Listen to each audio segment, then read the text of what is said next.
Why do we even need Venezuela's heavy oil anyway? Because in the oil business, distance is money. Shipping from the Middle East takes 45 days. From Venezuela to Texas, it's just 4 days. This isn't just about freight costs, it's about absolute supply chain security. You might ask, don't Canada and Mexico have oil? The truth is, Canada's pipelines are maxed out. Mexico is restricting exports for its own energy autonomy. And Russia?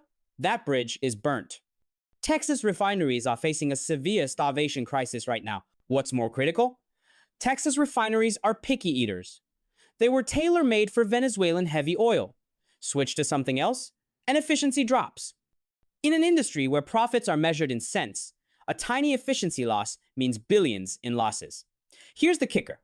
Buying Saudi oil costs cold hard cash, but taking Venezuelan oil can be done via debt offsets and concessions. For the US, it's almost zero cash cost oil. This is a calculated, cold-blooded act of geopolitical extraction. If you think heavy oil is just for burning, you're dead wrong. It's actually the choke point for several core US industries. What Trump is after are the industrial treasures hidden inside this thick, black liquid. First up, petroleum coke, the residue of heavy oil. It's a critical raw material for making aluminum. No petcoke, no aluminum. And without aluminum, how are you going to build fighter jets and spacecraft? Venezuelan oil literally decides the fate of the US aluminum industry. Second is carbon black. About 30% of every durable rubber tire is made of this stuff. You can't get high-quality carbon black from light oil. Without Venezuela's heavy oil, US, trucks and tanks wouldn't last a few hundred miles before their tires shredded like balloons. Then there's the hardcore part. High-viscosity lubricants, domestic US. Shale oil is too thin to protect heavy tank engines or massive factory gears.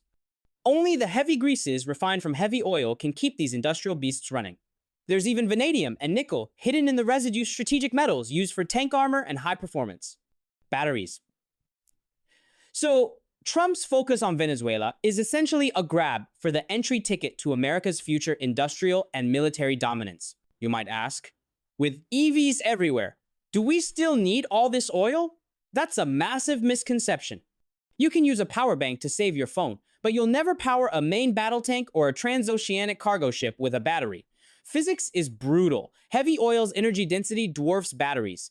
If you swapped a mega container ship's engine for batteries, the weight of those batteries would exceed the weight of the actual cargo. As long as global trade exists, heavy oil remains the only blood of the ocean. Here's the irony. EVs are literally riding on heavy oil. They're heavier than gas cars, which shreds tires faster. And both the carbon black needed for durable tires and the asphalt for those EV tracks come exclusively from refined heavy oil. Then there's Trump's grid overhaul. Tens of thousands of transformers need insulating oils that US light shale oil simply can't produce. It requires heavy oil. Controlling Venezuela is essentially securing the master warehouse for American infrastructure. 2026 data shows the US still faces a rigid deficit of nearly 3 million barrels of heavy oil per day. Canada has bottlenecks. The Middle East is too pricey. Venezuela is the only high-profit missing piece. People talk about green energy, but what is smart money talking about? If oil were truly dead, capital would have fled long ago. But look at what Warren Buffett has been doing. He's aggressively loading up on Occidental Petroleum and Chevron. The capitalist logic is brutal. The energy transition will take 30 to 50 years. During this period, environmental pressure prevents new oil field development, shrinking supply. Yet, the rigid demand for heavy oil in shipping, chemicals, and infrastructure won't vanish overnight. Shrinking supply plus steady demand equals skyrocketing profits. That's exactly why Trump is laser-focused on Venezuela. Taking control of that heavy oil is like securing a high-profit ATM for decades to come. To sum it up, this isn't just politics. This is a supply chain war for US. Military power, trillion-dollar infrastructure costs, and the industrial lifeblood of Texas. Heavy oil is the black foundation, supporting America's return to the top. Make sure to smash that like button and hit subscribe right now. I'll see you in the next deep dive.